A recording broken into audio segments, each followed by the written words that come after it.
Alguna vez escuché la historia de un hombre que resultó herido en un accidente y perdió la memoria.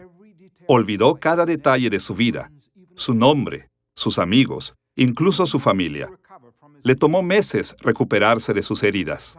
Y durante ese tiempo, fue atendido fielmente por una enfermera en particular. Al principio, él solo la conocía como la enfermera, pero pronto aprendió su nombre, luego su horario y después su personalidad. Comenzó a importarle y con frecuencia pasaban tiempo juntos, solo riendo y hablando. Un día, durante una de esas visitas, la memoria del hombre regresó y de repente reconoció a la enfermera. Para su deleite exclamó: «Te recuerdo, eres mi esposa». Y por supuesto, ella lo era. De alguna manera, esta historia es un poco como la relación entre el Espíritu Santo y el pueblo de Dios. El Espíritu Santo de Dios siempre ha amado a su pueblo y lo ha cuidado fielmente. Pero en el Antiguo Testamento, ni siquiera sabían quién era. No fue hasta el Nuevo Testamento que Jesús comenzó a revelar el Espíritu Santo como una persona distinta dentro de la Trinidad y como la persona de la Deidad que está más íntimamente involucrada en nuestras vidas. Esta es nuestra primera lección en la serie Creemos en el Espíritu Santo y la hemos titulado En la Trinidad. En esta lección nos enfocaremos en el Espíritu Santo como un miembro pleno e igual de la divinidad. En la teología sistemática, la doctrina del Espíritu Santo se conoce como neumatología. La palabra neumatología proviene de dos raíces griegas: neuma, que significa espíritu, y logos, que significa estudio. Así, en un sentido amplio, neumatología se refiere a el estudio de espíritus o el estudio de cosas espirituales. Pero, en la teología cristiana, neumatología tiene un significado mucho más estrecho. Específicamente se refiere a el estudio del Espíritu Santo, la tercera persona de la Trinidad. Históricamente, la doctrina del Espíritu Santo como una persona distinta, como una persona no creada de la Trinidad, tomó miles de años en desarrollarse. Esto se debió en gran parte al hecho de que Dios decidió revelar este aspecto de su ser a través del tiempo. Y como Dios reveló más y más de sí mismo, comenzamos a desarrollar una comprensión más completa de su naturaleza trinitaria. Tradicionalmente, los teólogos sistemáticos han definido a la Trinidad diciendo: Dios existe en tres personas, pero tiene una sola esencia. Por el término persona, nos referimos a una personalidad distinta, autoconsciente. Y por el término esencia, nos referimos al ser de Dios, a su naturaleza fundamental, o a la sustancia de la que Él está compuesto. La doctrina de la Trinidad se insinúa en el Antiguo Testamento, pero únicamente la persona del Padre fue planteada con claridad. En el Nuevo Testamento, las tres personas de la Trinidad se revelaron plenamente: Padre, Hijo y Espíritu Santo. Y también se definió la naturaleza de su relación entre sí. Finalmente, en la iglesia primitiva, todos esos detalles fueron formulados en doctrinas teológicas que los cristianos han adoptado desde entonces. En esta lección sobre el Espíritu Santo en la Trinidad, exploraremos el desarrollo histórico de la neumatología en tres pasos. Primero, veremos cómo aparece el Espíritu Santo en el Antiguo Testamento. Segundo, veremos lo que el Nuevo Testamento enseña sobre él. Y tercero, consideraremos la doctrina formal del Espíritu Santo en la historia de la Iglesia. Veamos primero cómo el Espíritu Santo fue revelado en el Antiguo Testamento. Ahora sabemos que Dios siempre ha existido en la Trinidad, y las distinciones personales entre el Padre y el Hijo y el Espíritu Santo siempre han sido ciertas para Él. Las tres personas son y siempre han sido increadas y completamente Dios. Pero durante los días del Antiguo Testamento, el pueblo de Dios no entendió que Dios existió en tres personas. Simplemente lo conocían y lo adoraban como el único Dios verdadero. Por supuesto, podemos ver indicios en todo el Antiguo Testamento de que el Espíritu Santo es una persona distinta, pero solo con la claridad del Nuevo Testamento podemos reconocer estos indicios. El teólogo del siglo XX, B.B. Warfield, que vivió de 1851 a 1921, comparó el Antiguo Testamento con una habitación ricamente amueblada, pero pobremente iluminada. Dijo que cuando introducimos una mejor iluminación, no cambia lo que hay en la habitación, simplemente nos permite ver las cosas que ya estaban ahí. Escuchemos cómo Warfield aplicó esta idea a la Trinidad en su obra La Doctrina Bíblica de la Trinidad, publicada en 1915. El misterio de la Trinidad no es revelado en el Antiguo Testamento, pero el misterio de la Trinidad subyace a la revelación del Antiguo Testamento, y aquí y allá casi está a la vista. Así, la revelación de Dios del Antiguo Testamento no se corrige por la revelación más completa que la sigue, sino que solo se perfecciona, se extiende y se amplía. Dios no se reveló como la Trinidad en el Antiguo Testamento, al menos no de una manera que su pueblo podía reconocer claramente. Aún así, porque Dios realmente existe como una Trinidad y porque el Antiguo Testamento realmente lo revela. El Antiguo Testamento contiene pistas sobre la Trinidad, y cuando leemos el Antiguo Testamento con la visión que obtenemos del Nuevo Testamento, podemos ver estas claves con más claridad. El Antiguo Testamento cuenta la historia de la obra de Dios en preparación para la venida del Salvador, del Mesías. Lo hace describiendo la obra de Dios por medio del Espíritu de Dios y del Hijo de Dios. Por ejemplo, en el Salmo capítulo 2. Y así usted encuentra a través del Antiguo Testamento una introducción, no solo del nombre de Dios, sino de la obra de Dios asociada con su nombre. Pero cuando Dios obra, Él trabaja en múltiples formas en el texto.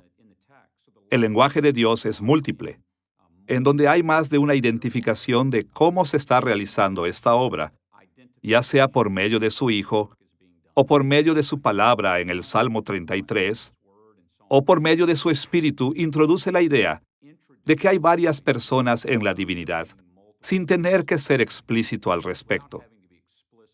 El Nuevo Testamento retoma esto, justo donde el Antiguo Testamento lo había dejado. Se centra en la obra de Dios, en Jesucristo como el Hijo de Dios, en el bautismo de Jesús. El Padre, el Hijo y el Espíritu todos aparecen juntos. Por lo tanto, no hay un modalismo donde estos son solo nombres que se atribuyen a la misma persona o al mismo individuo.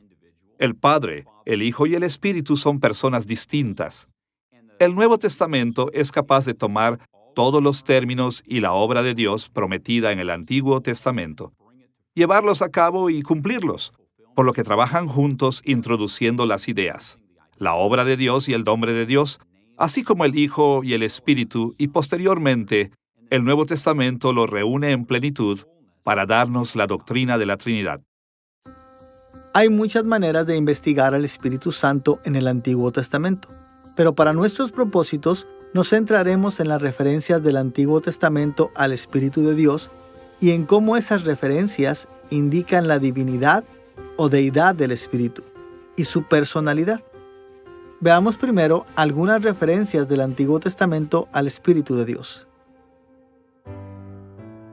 El Antiguo Testamento usa varios nombres para el Espíritu de Dios, incluyendo Espíritu Santo, Espíritu de Dios, Espíritu del Señor, y a veces, cuando Dios está hablando, mi Espíritu.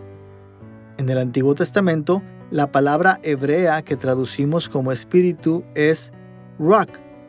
En términos generales, Ruach puede referirse a una variedad de cosas. Puede ser el viento o el aliento. En los animales, puede ser el principio de vida que los anima. En los seres humanos, nuestro Ruach es a menudo nuestra alma inmortal. Ruach también puede referirse a espíritus que no tienen cuerpos materiales. Pero cuando se refiere a Dios, generalmente es un sinónimo de Dios mismo, o se refiere a una presencia personal y compromiso activo con la creación. En los nombres Espíritu de Dios, mi Espíritu y el Espíritu del Señor, Ruach se combina con un nombre o pronombre para Dios, indicando que el Espíritu de Dios está asociado con Dios de alguna manera, o que en realidad es Dios. Y el nombre del Antiguo Testamento, Espíritu Santo, se une a Ruach con la palabra hebrea Kodesh, que significa santidad. La Kodesh de Dios, o santidad, es su desapego, o su separación, su calidad de ser diferente de su creación. Incluye cosas como su absoluta pureza moral, así como el esplendor de su apariencia. La misma palabra también se refleja en otros nombres para Dios, como el Santo, como vemos en lugares como Segunda de Reyes capítulo 19 versículo 22, Isaías capítulo 30 versículos 11 al 15 y Oseas capítulo 11 versículos 9 al 12. Puede ser tentador para los cristianos pensar que estos nombres del Antiguo Testamento se refieren directamente a la tercera persona de la Trinidad. Pero debemos recordar que Dios no explicó su existencia en tres personas hasta el Nuevo Testamento. Así, en el Antiguo Testamento, estos nombres se refieren a Dios, sin distinguir claramente entre sus personas. Aún así, estos nombres ayudaron a preparar al pueblo de Dios para aprender sobre la Trinidad en el Nuevo Testamento. Y, a la luz de la enseñanza del Nuevo Testamento, los teólogos han aplicado comúnmente estas referencias a la naturaleza y a la obra del Espíritu Santo. Habiendo visto algunos nombres del Antiguo Testamento para el Espíritu de Dios, veamos cómo esos nombres demuestran la divinidad o deidad del Espíritu. Cuando hablamos de la divinidad o deidad del Espíritu Santo, tenemos en mente que el Espíritu es realmente el Dios increado y no simplemente uno de los agentes de Dios. Como hemos dicho, las referencias del Antiguo Testamento al Espíritu de Dios a veces identifican a Dios mismo y a veces describen su compromiso con la creación, pero en ambos casos apuntan a su divinidad eterna e increada. Consideraremos 4 características del Espíritu de Dios del Antiguo Testamento, que apuntan a su divinidad, comenzando con referencias que equiparan al Espíritu con Dios mismo. Veamos primero un pasaje escrito por el profeta Isaías. Después de describir las formas en que Dios había salvado y redimido a Israel, Isaías criticó la forma en que Israel había respondido a Dios. Escuchemos lo que escribió en Isaías capítulo 63, versículo 10. Mas ellos fueron rebeldes, e hicieron enojar su Santo Espíritu, por lo cual se les volvió enemigo, y él mismo peleó contra ellos. Isaías aplicó el nombre Espíritu Santo a Dios mismo, probablemente para enfatizar que la santidad de Dios fue lo que le hizo ofenderse por su pecado. Esto es similar a la aflicción del Espíritu Santo que Pablo advirtió en Efesios capítulo 4 versículo 30, y en respuesta, Dios castigó a su pueblo luchando contra ellos. Y escuchemos cómo Isaías continuó en el capítulo 63 versículos 11 al 14. Pero se acordó de los días antiguos, de Moisés y de su pueblo, diciendo: ¿Dónde está el que les hizo subir del mar? El que puso en medio de él su Santo Espíritu, el que los guió por la diestra de Moisés con el brazo de su gloria, el que dividió las aguas delante de ellos, haciéndose así nombre perpetuo, el que los condujo por los abismos. El Espíritu de Jehová los pastoreó.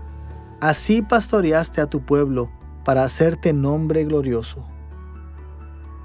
Isaías se refirió a los milagros que Dios había realizado cuando rescató a Israel de Egipto.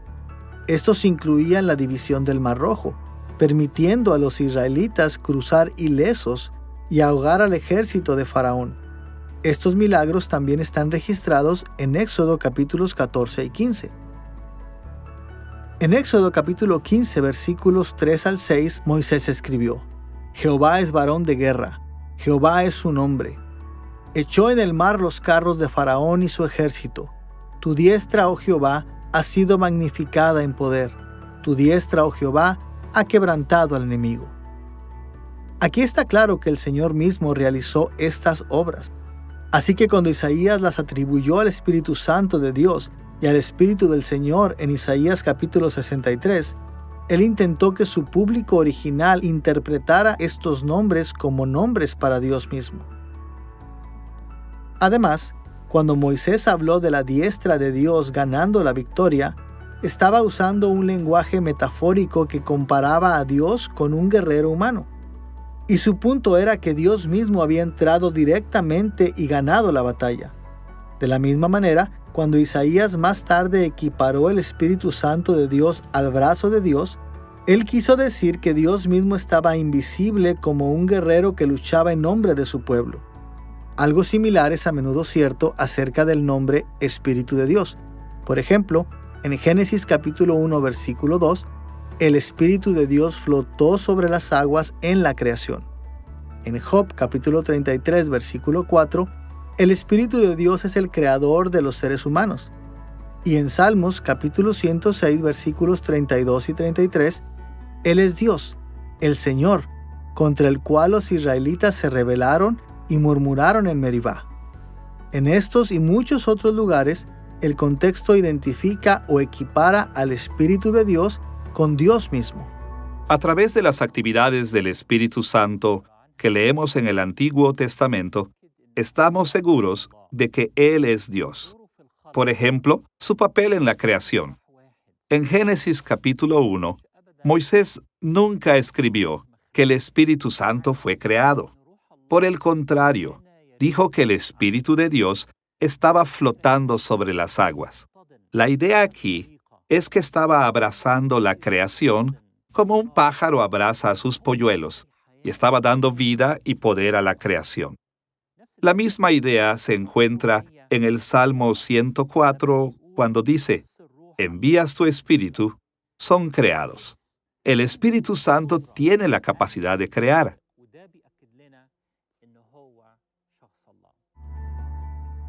Y lo mismo se aplica al nombre Espíritu del Señor, usando el nombre del pacto de Dios, Jehová, en lugar del nombre más genérico, Dios. Además de referirse a Dios en Isaías capítulo 63, versículo 14, como acabamos de ver, también se refiere a Él en Miqueas capítulo 2, versículo 7, y posiblemente en varios otros pasajes también. Y la frase sencilla, mi espíritu, también identifica directamente a Dios mismo. En Génesis capítulo 6, versículo 3, habla de Dios peleando con la humanidad. Y en Ageo capítulo 2, versículo 5, Dios habló de permanecer presente con su pueblo del pacto a través de su Espíritu. Un segundo hecho que señala la divinidad del Espíritu de Dios en el Antiguo Testamento es que el Espíritu empodera la profecía y visiones. Cuando el Espíritu de Dios inspiró profecías y visiones del Antiguo Testamento, a menudo reveló el conocimiento que solo Dios podía poseer. Y Él también delegó autoridad a los profetas para hablar en nombre de Dios. Y en algunos casos, el Espíritu de Dios incluso controló los espíritus de los profetas humanos de maneras espectaculares, muy similares al don de profecía del Espíritu Santo en el Nuevo Testamento. En todas estas situaciones, es razonable concluir que el Espíritu de Dios era realmente Dios mismo. La autoridad y el poder divinos del Espíritu son demostrados de esta manera en 1 Samuel capítulo 19 versículos 20 al 24, donde Saúl y sus hombres recibieron temporalmente el don de la profecía. También es evidente en 2 de Crónicas capítulo 24 versículo 20, donde el profeta Zacarías estaba facultado para hablar las palabras de Dios en su nombre. Y también se manifiesta en Ezequiel capítulo 11 versículo 24, donde el Espíritu de Dios dio a Ezequiel una visión profética. Pero uno de los movimientos más dramáticos del Espíritu de Dios le sucedió al malvado profeta Balaam en el libro de Números. En Números capítulos 22 al 24, Balaam estaba dispuesto a maldecir a Israel en nombre de su enemigo Balac, rey de Moab. Pero Balaam admitió que solo podía maldecir a Israel si el Señor lo permitía. Y contrariamente a las intenciones de Balac y Balaam, las únicas profecías que Balaam pudo cumplir eran bendiciones para Israel. Dios abrumó de tal manera a Balaam que el profeta era incapaz de decir algo que Dios no había ordenado. En Números capítulo 24, versículos 2 al 4, encontramos este registro del encuentro de Balaam con el Espíritu de Dios. Y levantó Balaam sus ojos y vio a Israel acampado por tribus.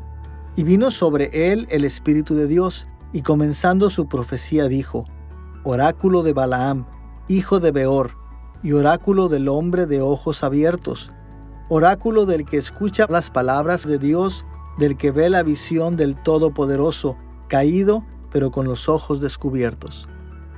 El Espíritu de Dios proveyó a Balaam las palabras de Dios y la visión del Todopoderoso. Esto explicó por qué Balaam falló en maldecir a Israel. Dios mismo proporcionó las palabras que Balaam fue obligado a hablar. Como el Espíritu de Dios, el Espíritu del Señor también fue fuente de profecías, indicando que este nombre también podía referirse directamente a Dios. En Números capítulo 11, versículo 29, Moisés reveló que el Espíritu del Señor era la fuente de su propio don profético, así como de los dones de otros profetas israelitas.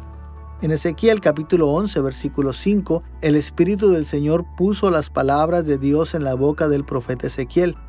Y las últimas palabras de David antes de su muerte comparan directamente el Espíritu del Señor con el mismo Dios de Israel.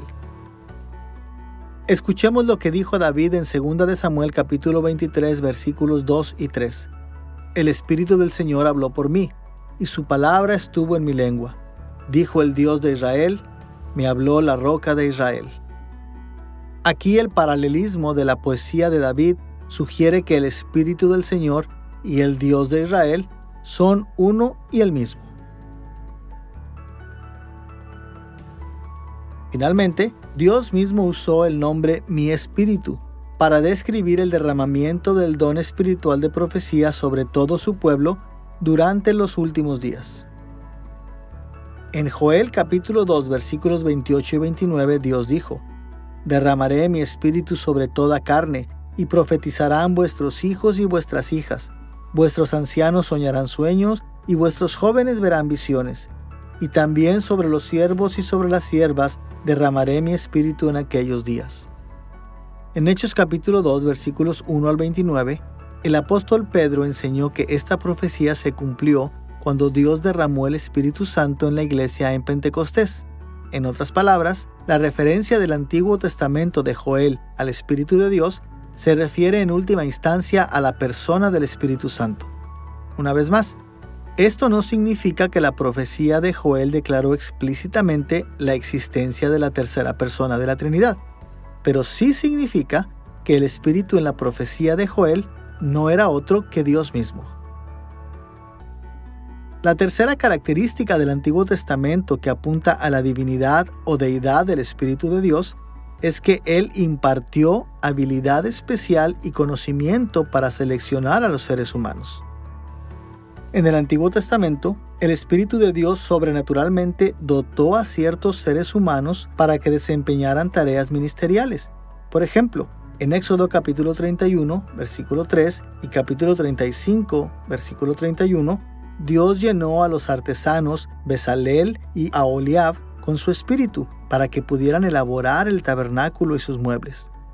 La idea era que Dios los bendecía personalmente con habilidades y conocimientos mejorados para asegurarse de que su trabajo le agradaría.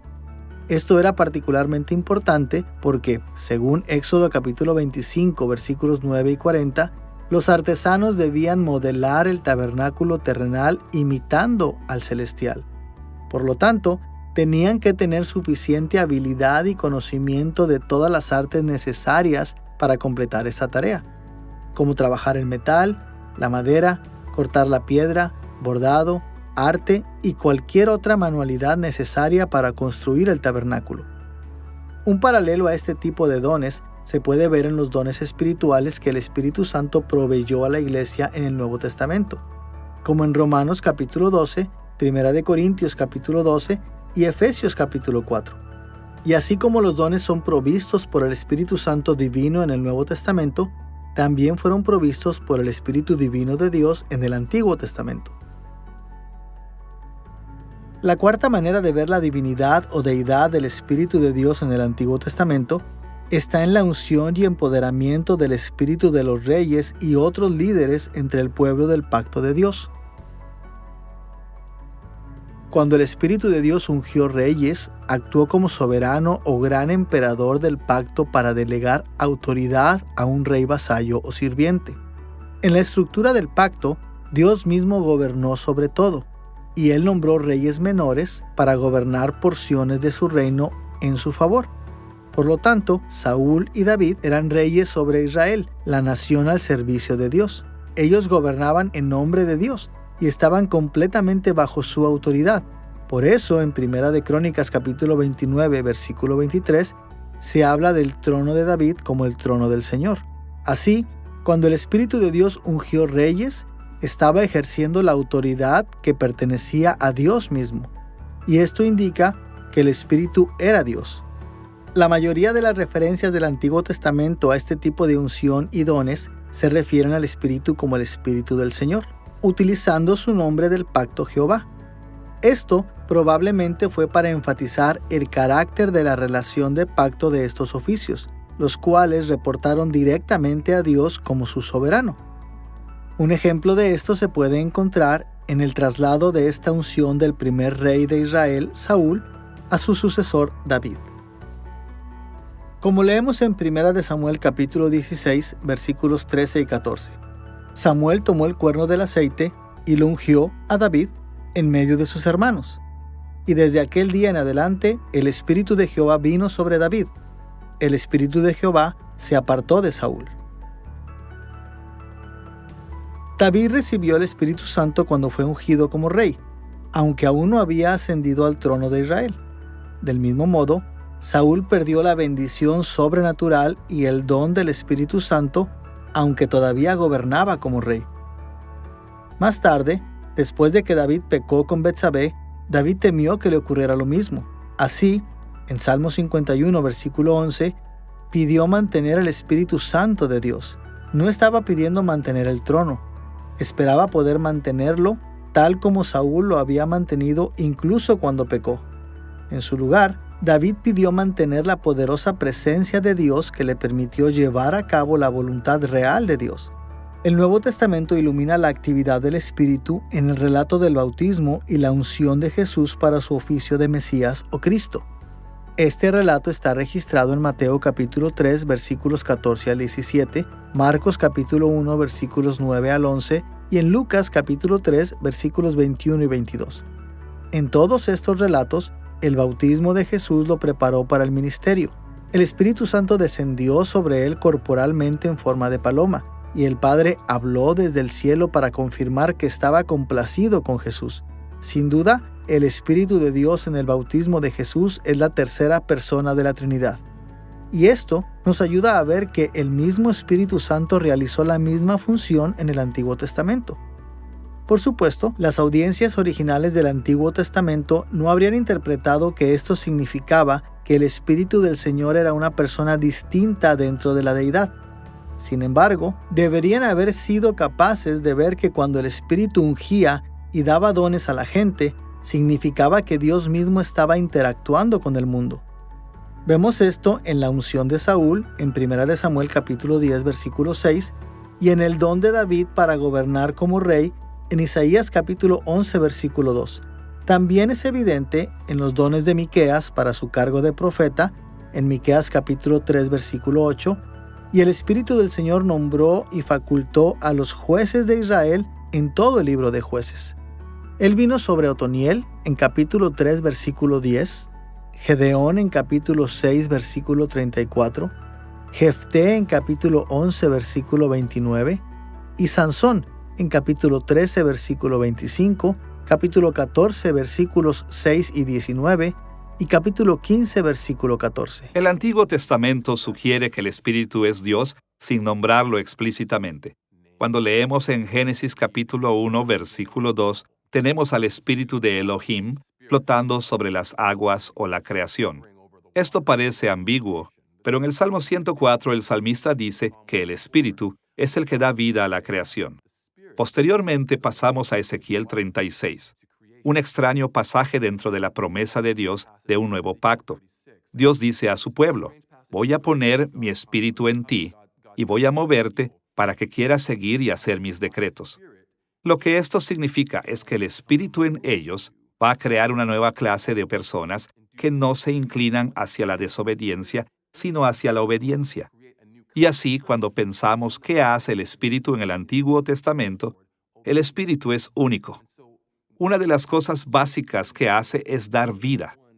Él es el dador de vida principal, el que da la vida creacional y la nueva vida creacional. Incluso en el Antiguo Testamento vemos esto. Cuando preguntamos, ¿quién da la vida? El único que da la vida, nosotros lo sabemos, es Dios mismo. Y así, el Antiguo Testamento mismo sugiere que el Espíritu es Dios Todopoderoso.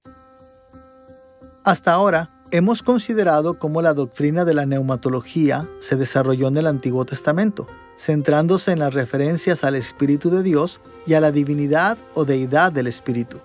Ahora vamos a mencionar brevemente cómo estas referencias también apuntan a la personalidad del Espíritu. El Antiguo Testamento muestra claramente que Dios es personal, pero no indica cuántas personas lo componen, o si sus personas son distintas entre sí. Por lo tanto, cuando decimos que el Antiguo Testamento demuestra la personalidad del Espíritu, no queremos decir que lo señale como distinto del Padre y del Hijo. Solo queremos decir que demuestra que es una persona completamente divina, no creada. En contraste, a veces se argumenta que en el Antiguo Testamento el Espíritu de Dios fue presentado como una fuerza o poder impersonal, pero como ya hemos visto, muchas referencias al Espíritu son referencias directas al mismo Dios. Y Dios definitivamente no es una fuerza impersonal. Así, cada pasaje que iguala el Espíritu de Dios con Dios mismo demuestra que el Espíritu es personal. Además de esto, también hay pasajes que atribuyen cualidades personales específicamente al Espíritu, cualidades que nunca podrían ser usadas para describir una fuerza impersonal. Cuando el Antiguo Testamento usa el lenguaje del Espíritu, generalmente es en el contexto de la presencia de Dios y del poder de Dios. Porque las referencias son a una relación con un Dios que es personal, parece que deberíamos entender esas alusiones como referentes a la presencia personal del Dios que es.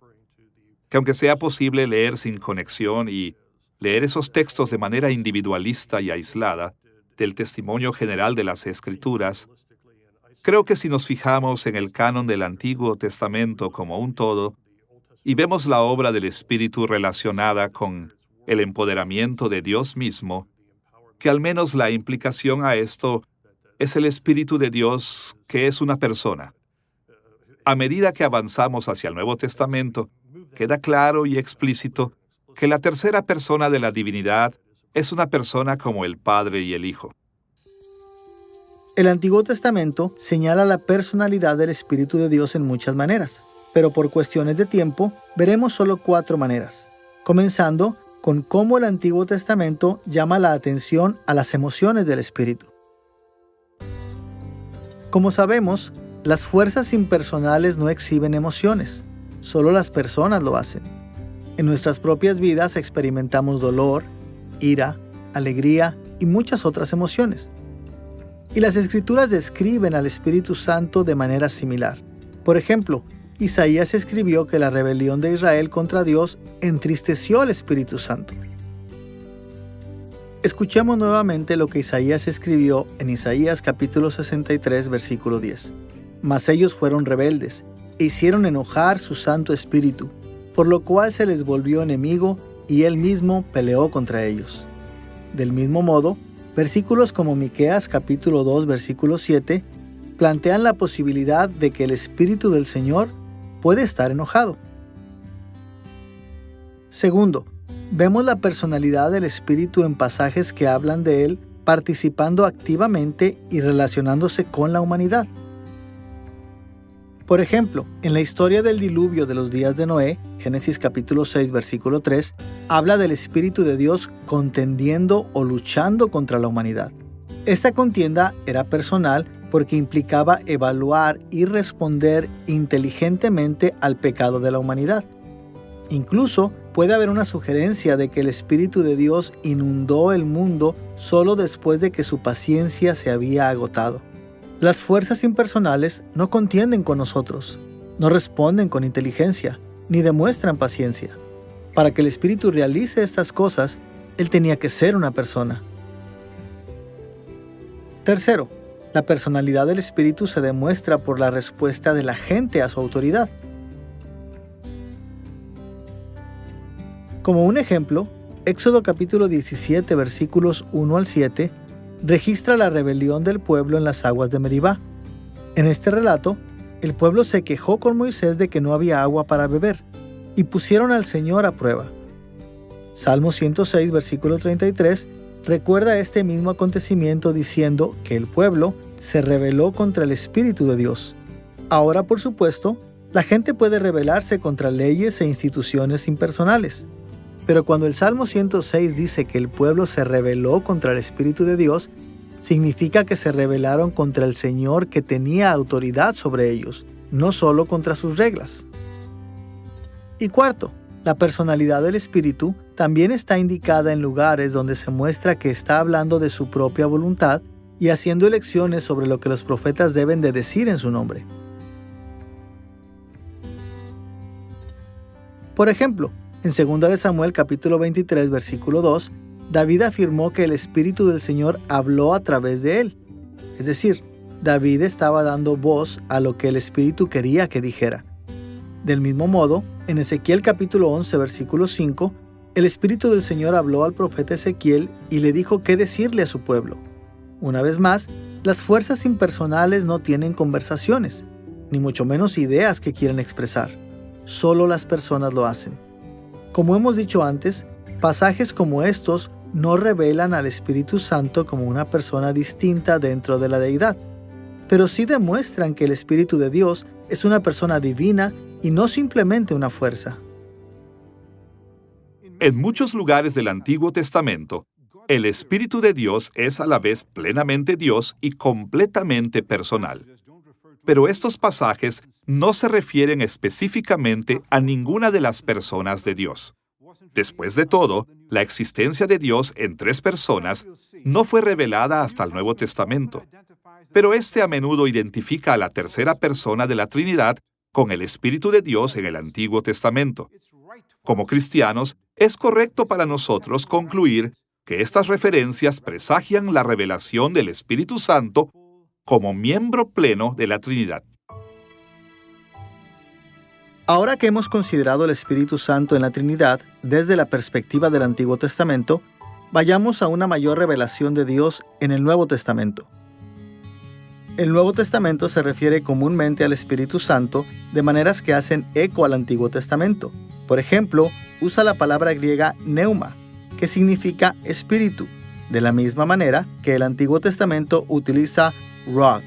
Ambas palabras tienen el mismo rango de significado, refiriéndose al viento, al aliento, a la fuerza vital de los animales, a las almas humanas y a los espíritus no corpóreos. De hecho, la Septuaginta, la traducción griega del Antiguo Testamento, comúnmente traduce ruach como pneuma. Al igual que en el Antiguo Testamento, el Espíritu de Dios se conoce por una variedad de nombres en el Nuevo Testamento. Muchos de estos emplean la palabra pneuma. A menudo es llamado Espíritu Santo, pero también es conocido como el Espíritu de Dios, el Espíritu del Padre, el Espíritu del Señor, el Espíritu de Jesús, el Espíritu de Cristo, el Espíritu de verdad, el Espíritu de santidad, el Espíritu de vida, el Espíritu de gracia, y otros nombres similares. Estos nombres identifican al Espíritu Santo con el Espíritu de Dios en el Antiguo Testamento, y también describen su carácter y obra. Ellos le muestran ser uno con el Padre y el Hijo y tener atributos como la verdad, la santidad, la vida y la gracia. Con respecto a la personalidad del Espíritu, el Nuevo Testamento enseña mucho más clara y directamente que el Espíritu Santo es una persona distinta dentro de la Trinidad. Pero incluso en el Nuevo Testamento, el pueblo de Dios tuvo que crecer en su entendimiento de su persona y de su obra. Las enseñanzas de Jesús en los Evangelios nos dan un vistazo a lo que los judíos y los cristianos entendieron durante su ministerio terrenal. Y el resto del Nuevo Testamento nos enseña lo que los apóstoles finalmente llegaron a entender y a enseñar. En línea con esta historia, nuestra discusión del Nuevo Testamento se dividirá en dos partes. Primero, exploraremos lo que Jesús enseñó directamente acerca del Espíritu Santo. Y segundo, veremos lo que los apóstoles enseñaron más tarde durante sus ministerios. Comencemos con Jesús. Durante su ministerio terrenal, Jesús confirmó las enseñanzas del Antiguo Testamento de que el Espíritu Santo es Dios mismo y que el Espíritu Santo es una persona, pero también reveló algo nuevo, es decir, que el Padre, el Hijo y el Espíritu Santo son tres personas distintas dentro de Dios. Esta es una de las razones por las que los judíos se enojaron tanto con Jesús. Ellos estaban totalmente ofendidos por su proclamación de ser Dios.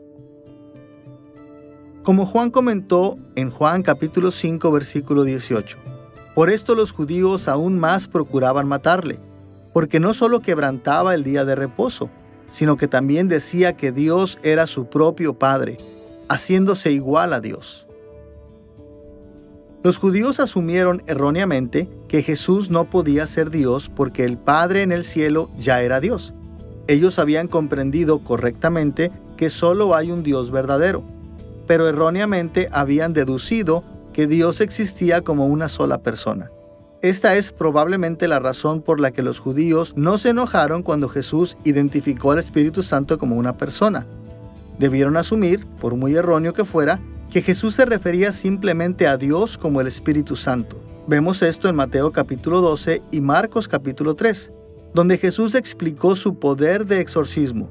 En Mateo capítulo 12, versículo 24, los fariseos lo acusaron de expulsar demonios por Belcebú, el príncipe de los demonios. Y Jesús respondió en el versículo 28 que echó fuera demonios por el Espíritu de Dios. En el contexto de las enseñanzas más amplias de Jesús, está claro que se estaba refiriendo al Espíritu como una persona distinta del Padre, pero no hay indicios de que los fariseos comprendieran el significado de sus palabras.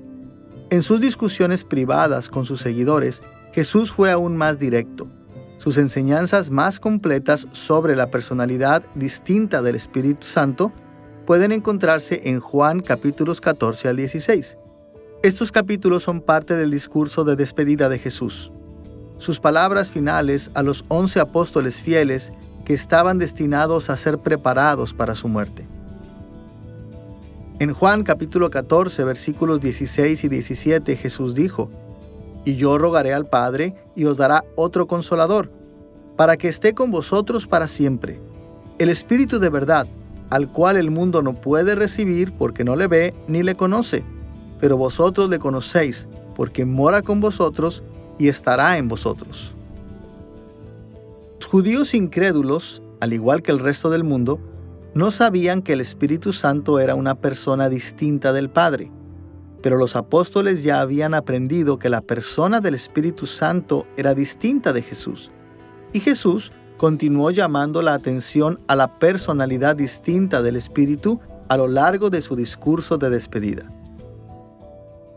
En Juan, capítulo 14, versículo 26, él mencionó: «Mas el Consolador, el Espíritu Santo, a quien el Padre enviará en mi nombre». En Juan, capítulo 15, versículo 26, él habló de «el Consolador, a quien yo os enviaré del Padre, el cual procede del Padre». En Juan, capítulo 16, versículo 7, él agregó: «Porque si no me fuera, el Consolador no vendría a vosotros, mas si me fuere, os lo enviaré». Y en Juan capítulo 16, versículo 13, Jesús dijo: «El Espíritu no hablará por su propia cuenta, sino que hablará todo lo que oyere, y os hará saber las cosas que habrán de venir». A lo largo de su discurso de despedida, Jesús enseñó repetidamente que el Espíritu Santo es una persona distinta, tanto del Padre como de sí mismo. El Espíritu Santo sería enviado por el Padre y por su Hijo Jesús. El Espíritu hablaba lo que el Padre le había dicho que hablara, y que Él reemplazaría al Hijo como la presencia activa de Dios entre su pueblo. Por lo tanto, El Espíritu no es el Padre y tampoco el Hijo. Él es su propia persona distinta. Creo que muchos de nosotros, cuando oímos las palabras Espíritu Santo, podríamos sentirnos tentados a pensar en el viento, y a veces podríamos sentirnos tentados a pensar que es algo. Pero en Juan 14 al 16 encontramos algo único acerca de la persona del Espíritu Santo. El Señor Jesucristo se refirió al Espíritu como un Él, significando que no es un algo, sino que es persona. Pero no únicamente es solo persona. Su origen, el hecho de que viene del cielo, es claramente un signo de que en realidad es también de naturaleza divina. Y hay otra palabra que Jesús usa, que es otro, consolador, alguien que es distinto de Él, pero que continuará lo que ha hecho. Y también es referido como el Espíritu de la verdad, algunas de las características que solo Jesucristo tiene. Solo nos dijo que Él es el camino, la verdad y la vida. Por lo tanto, el Espíritu Santo es distinto en persona, pero tiene la misma sustancia que el Señor Jesucristo, en cuanto a que es el Espíritu de la verdad, así como el Señor Jesucristo es la verdad. En Mateo capítulo 28, versículo 19, en la Gran Comisión, Jesús también llamó la atención a la distinta personalidad del Espíritu cuando dijo: Por tanto, id y haced discípulos a todas las naciones, bautizándolas en el nombre del Padre y del Hijo y del Espíritu Santo. En inglés y griego, la palabra traducida nombre en este versículo es singular, y el Padre, Hijo y Espíritu Santo están enlistados como iguales. Esta sección de la Gran Comisión se denomina comúnmente fórmula trinitaria, porque enumera los nombres de las tres personas de la Trinidad de una manera que señala su pertenencia conjunta en la divinidad. Cuando Jesús dijo que el Padre, el Hijo y el Espíritu Santo compartían un único nombre, indicó que todos ellos compartieron la autoridad de Dios, es decir, que todos debían ser Dios. También indicó que las tres personas de Dios gobernarían sobre las naciones discipuladas. Habiendo visto las enseñanzas de Jesús en el Nuevo Testamento, veamos lo que dijeron los apóstoles acerca del Espíritu Santo. Primero, debemos enfatizar que los apóstoles creyeron todo lo que el Antiguo Testamento y Jesús enseñaron acerca del Espíritu Santo. Ellos lo entendieron como completamente divino y como una persona distinta del Padre y del Hijo.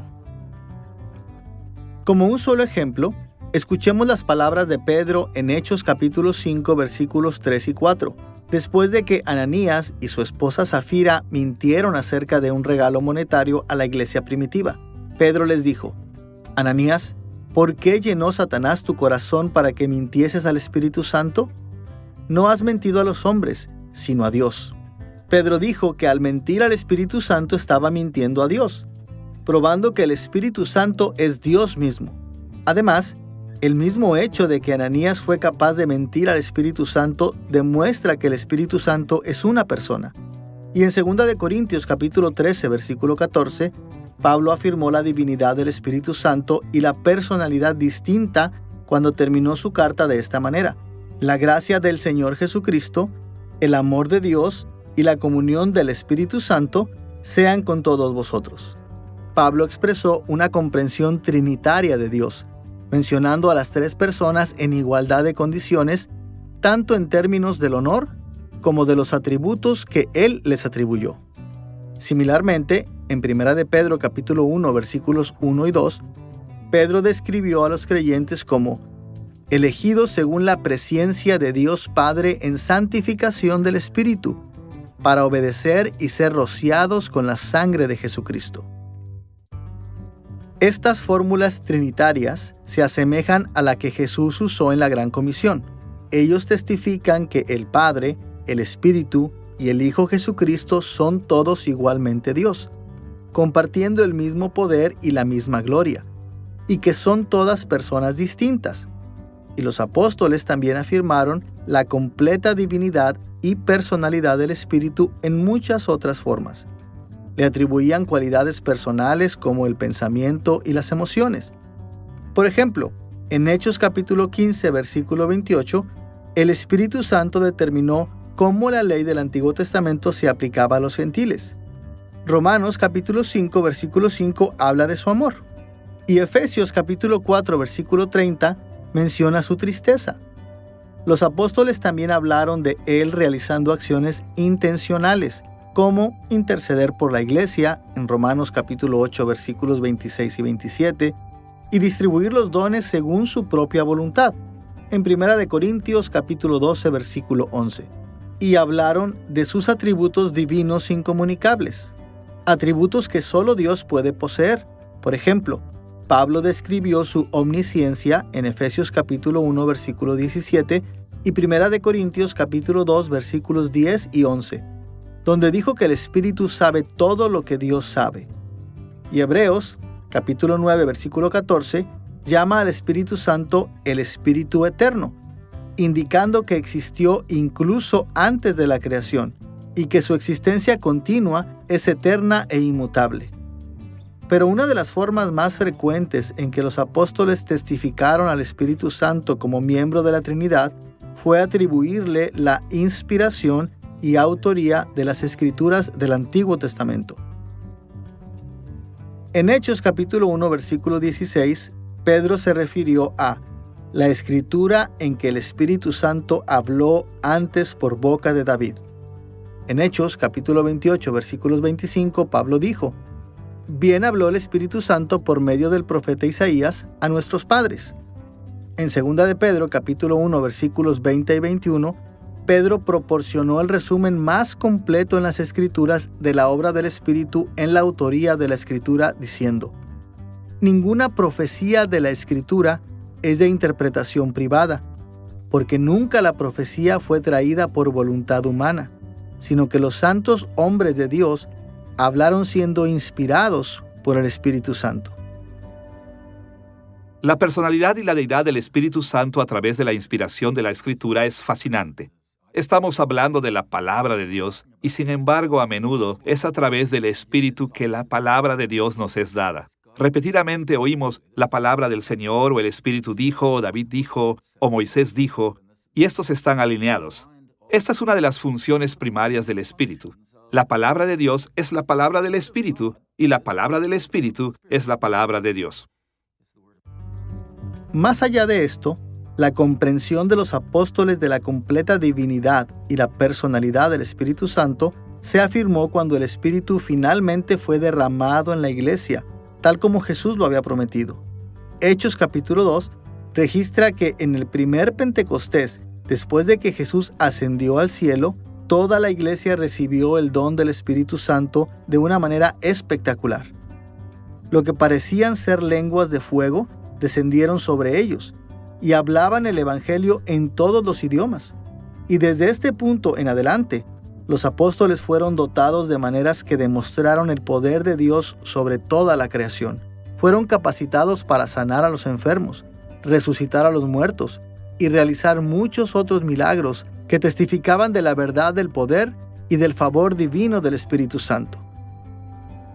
Está claro que los apóstoles vieron al Espíritu Santo como una persona distinta dentro de la Trinidad.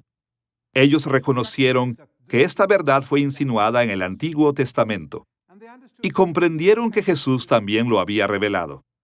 Pero ellos también habían experimentado la realidad de la poderosa presencia del Espíritu al mover la historia hacia una nueva etapa de la obra salvadora de Dios. El Espíritu Santo fue derramado sobre ellos en poder, de manera que hicieron milagros, recibieron revelaciones de Dios e incluso fueron inspirados a escribir las Escrituras del Nuevo Testamento. Hasta ahora, en nuestra lección sobre el Espíritu Santo en la Trinidad, hemos explorado el desarrollo histórico de la neumatología, centrándonos en el Antiguo Testamento y en el Nuevo Testamento. Ahora estamos listos para abordar nuestro último tema principal, el desarrollo de la neumatología formalizada en la historia de la Iglesia. Durante los primeros siglos, la Iglesia primitiva trabajó para explicar y resumir las enseñanzas de la Escritura sobre el Espíritu Santo. La Escritura siempre ha enseñado que solo hay un Dios y que el Padre, el Hijo y el Espíritu son un solo Dios.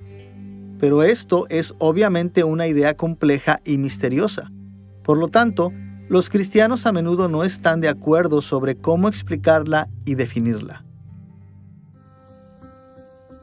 Veremos 4 pasos en el desarrollo de la neumatología en la historia de la Iglesia primitiva. Primero veremos la afirmación del Espíritu Santo en el Credo de los Apóstoles. En segundo lugar, exploraremos la doctrina trinitaria formalizada. Tercero, veremos cómo se reflejó esta doctrina en el Credo niceno. Y cuarto, mencionaremos la distinción entre la ontología y la economía de la Trinidad. Empecemos con el Credo de los Apóstoles. El Credo de los Apóstoles surgió de los credos bautismales locales que datan del año 200 después de Cristo. Estos eran credos que se esperaba que los nuevos creyentes afirmaran cuando fueran bautizados. Algunos relatos antiguos indican que cuando una persona era bautizada, se esperaba que él proporcionara 3 afirmaciones, una relacionada con el Padre, una con el Hijo y otra con el Espíritu Santo. Y el Credo de los Apóstoles se estructura alrededor de estas afirmaciones. Como tal, coloca litúrgicamente al Espíritu Santo en el mismo nivel que el Padre y el Hijo. Y lo hace porque refleja la creencia de la Iglesia primitiva de que el Espíritu Santo es una tercera persona distinta dentro de la deidad no creada, en un nivel igual al Padre y al Hijo. Además, dentro de la estructura del Credo de los Apóstoles, las diversas obras de cada persona de la Trinidad se enumeran bajo su nombre. Así, se dice que el Padre es el creador del cielo y la tierra. En cuanto al Hijo, el Credo enumera su concepción, nacimiento, muerte, sepultura, resurrección, ascensión y regreso futuro. Y el Espíritu Santo es mencionado como el responsable de la Iglesia y para la aplicación de la salvación a los creyentes. El Credo de los Apóstoles señala al Espíritu Santo como miembro pleno de la Trinidad. La forma del Credo de los Apóstoles es innegablemente trinitaria. Creemos en Dios el Padre, creador del cielo y la tierra. Creemos en Jesucristo, su único Hijo, nuestro Señor, que fue concebido por el Espíritu Santo. Creemos en el Espíritu Santo, en la Santa Iglesia Católica, en la comunión de los santos, y así sucesivamente. La forma trinitaria es muy clara, y dice un poco sobre el papel primordial que desempeñan cada una de las 3 personas. El Padre, creador del cielo y la tierra, el Hijo que nació de la Virgen María, creció y murió como el sacrificio por el pecado en la cruz, y el Espíritu Santo, cuyo papel se manifiesta ahora en la Iglesia, la comunión de los santos, el perdón de los pecados y la obra en el cuerpo de Cristo hoy. A pesar de que el Credo de los Apóstoles señalaba tanto la divinidad o deidad completa del Espíritu como su plena personalidad, todavía no proporcionaba una definición clara de la doctrina de la Trinidad. Contenía todos los elementos correctos, pero no produjo el vocabulario que la Iglesia finalmente llegó a abrazar. Como resultado, la gente podría decir que afirmaban el lenguaje del credo, incluso si no estaban de acuerdo que el Espíritu era una tercera persona distinta en un nivel igual con el Padre y el Hijo. Habiendo mencionado cómo el Credo de los Apóstoles refleja el desarrollo de la neumatología en la historia de la Iglesia, consideraremos las etapas iniciales de la doctrina trinitaria formalizada. La existencia de Dios como la Trinidad es altamente misteriosa. Está mucho más allá de nuestra experiencia y nos cuesta pensar en ello, y mucho más hablar de ello. Así que, para que la Iglesia primitiva discutiera sus creencias acerca de Dios, les fue útil encontrar formas consistentes de hablar de Él. Y gran parte del trabajo de la Iglesia primitiva en esta área se benefició del trabajo del antiguo teólogo Tertuliano. Tertuliano era un escritor cristiano prolífico que vivió alrededor de los años 155 al 230 después de Cristo. Utilizó y popularizó el término latino Trinitas como una forma de referirse a las enseñanzas bíblicas de que Dios existe como Padre, Hijo y Espíritu Santo.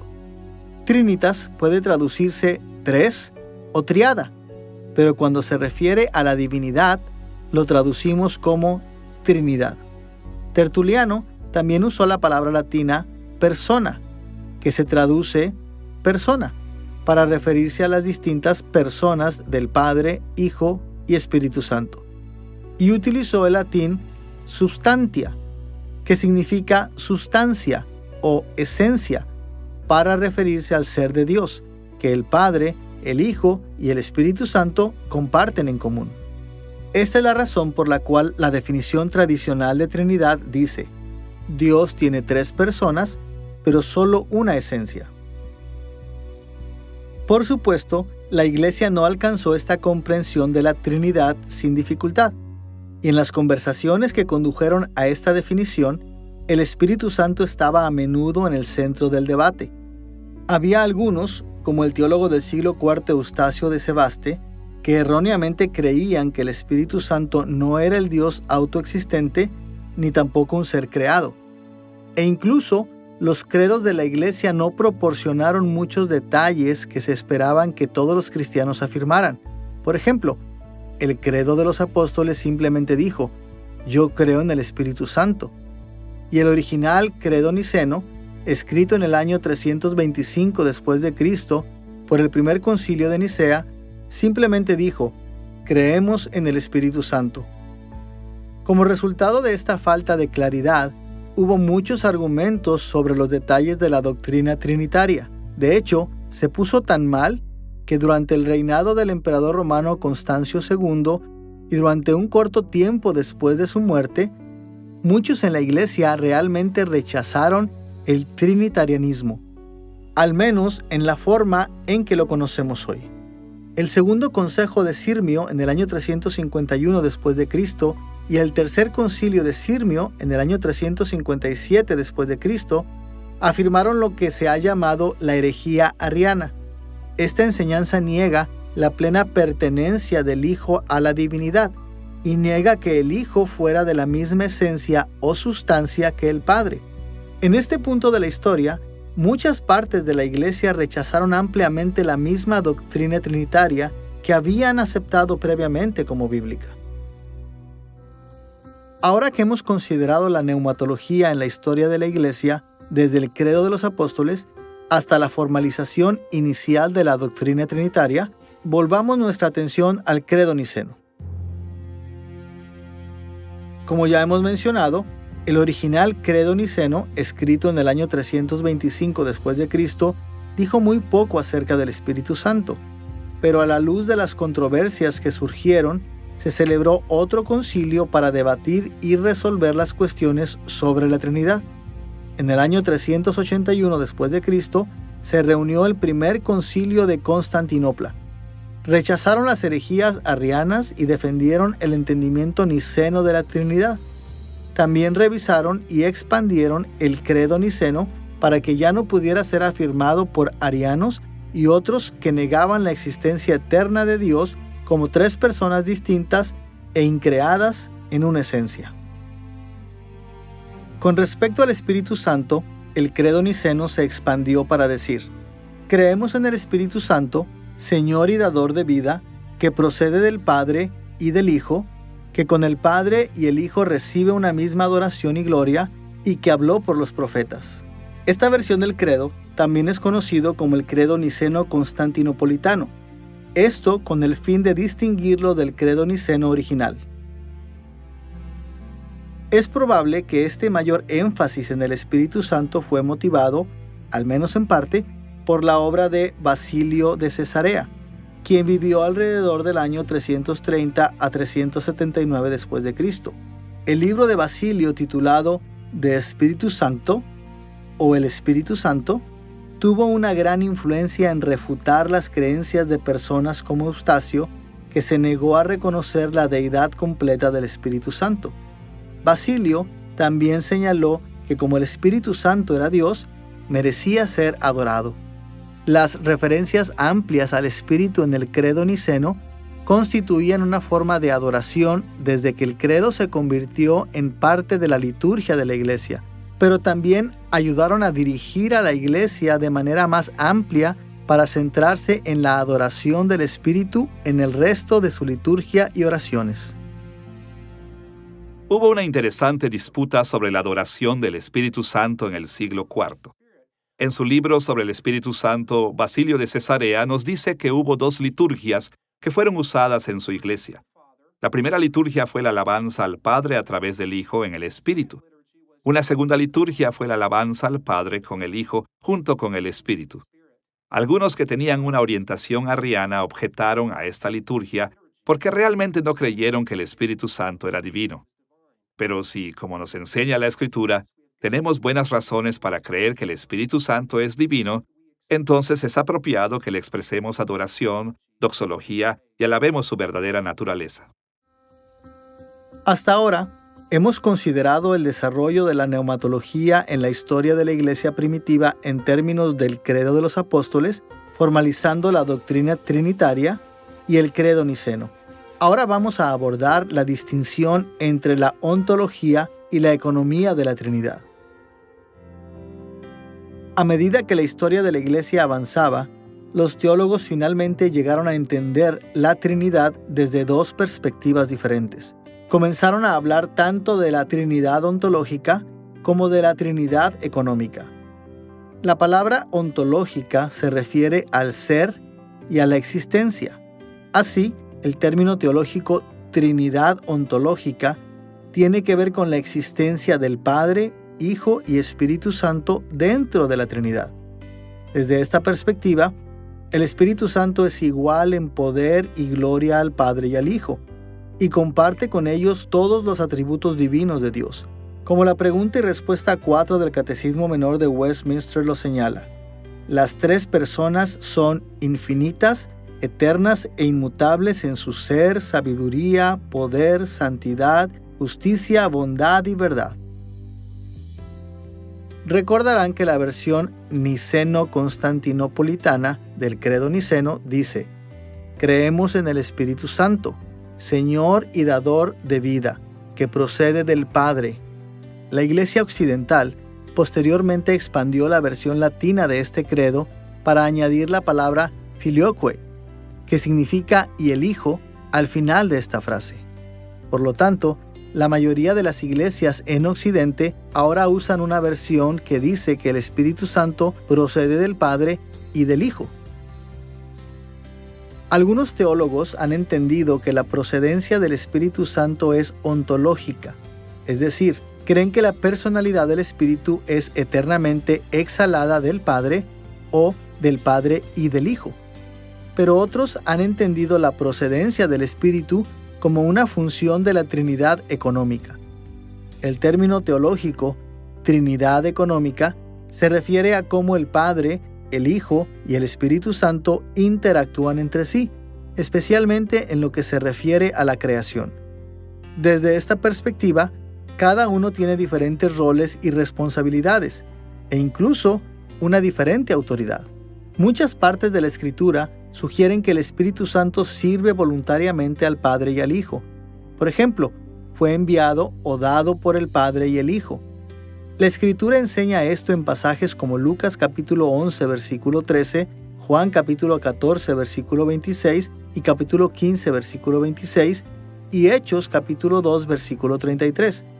Y cuando Él viene, el Espíritu obedece al Padre y al Hijo, haciendo la obra que le han enviado a hacer. Aprendemos de esto en lugares como Juan capítulo 16, versículo 13, Romanos capítulo 8, versículo 11 y Primera de Pedro capítulo 1, versículo 2. Debido a pasajes como estos, muchos teólogos dicen que dentro de la Trinidad económica, el Padre y el Hijo tienen mayor autoridad que el Espíritu Santo. Aún así, es importante enfatizar que el Espíritu todavía es completamente Dios y que esta estructura de autoridad existe porque todos quieren y están de acuerdo con ella.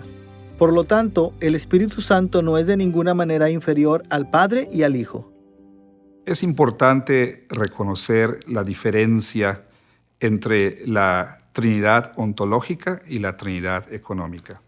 Esta es una distinción muy útil que los teólogos han hecho y que nos ayuda a evitar mucha confusión cuando estudiamos la doctrina de la Trinidad. Cuando hablamos de Trinidad ontológica, nos estamos refiriendo a su naturaleza. Nos referimos al hecho de que las tres personas de la Trinidad, Padre, Hijo y Espíritu Santo, son iguales en sustancia, en poder y en gloria. Por supuesto, Ninguno de ellos es superior en ese sentido. El Padre es Dios, el Hijo es Dios, el Espíritu Santo es Dios. Pudiéramos decirlo así: el Padre es 100% Dios, el Hijo es 100% Dios, el Espíritu Santo es 100% Dios. Pero cuando se trata de sus roles, de la división de roles, entonces hablamos de la Trinidad económica. Queremos decir con eso que la Biblia nos enseña que a pesar de que son iguales los tres, como hemos dicho, en sustancia, poder y gloria, cuando se trata de sus diferentes trabajos o roles, vemos en las Escrituras que el Padre es quien tiene el rol en la salvación. Él es el que elige para salvación. El Hijo es aquel que también realiza la obra de redención al morir por nosotros, y el Espíritu Santo es quien aplica la obra de redención. Cuando hablamos de la Trinidad económica, vemos también esa subordinación que hay del Hijo al Padre y del Espíritu Santo al Hijo y al Padre. Eso no quiere decir que el Hijo es menor que el Padre en el sentido ontológico, que el Espíritu Santo es menor en ese sentido, sino que por mutuo acuerdo pudiéramos decir, ellos voluntariamente se someten a la autoridad del Padre. La doctrina del Espíritu Santo tardó siglos en formalizarse, pero esto no significa que la Iglesia no siempre creyó los elementos centrales de la neumatología. Después de todo, la Iglesia en todas las edades ha abrazado las Escrituras, y las Escrituras claramente enseñan que el Espíritu Santo es una persona completamente divina, un miembro igual de la deidad. Más bien, la formalización de la neumatología sucedió en etapas, y generalmente en respuesta a la herejía. Los teólogos se dieron cuenta de que necesitaban proporcionar más detalles y comunicarse más claramente a fin de evitar que otros caigan en el error. Y estas formulaciones han resistido la prueba del tiempo. A través de los siglos, casi todas las ramas de la Iglesia han afirmado las mismas creencias sobre el papel del Espíritu Santo en la Trinidad. En esta lección sobre el Espíritu Santo en la Trinidad, hemos explorado cómo el Antiguo Testamento habla del Espíritu de Dios en términos de su divinidad y personalidad. Hemos visto cómo este entendimiento se expandió en el Nuevo Testamento bajo Jesús y sus apóstoles.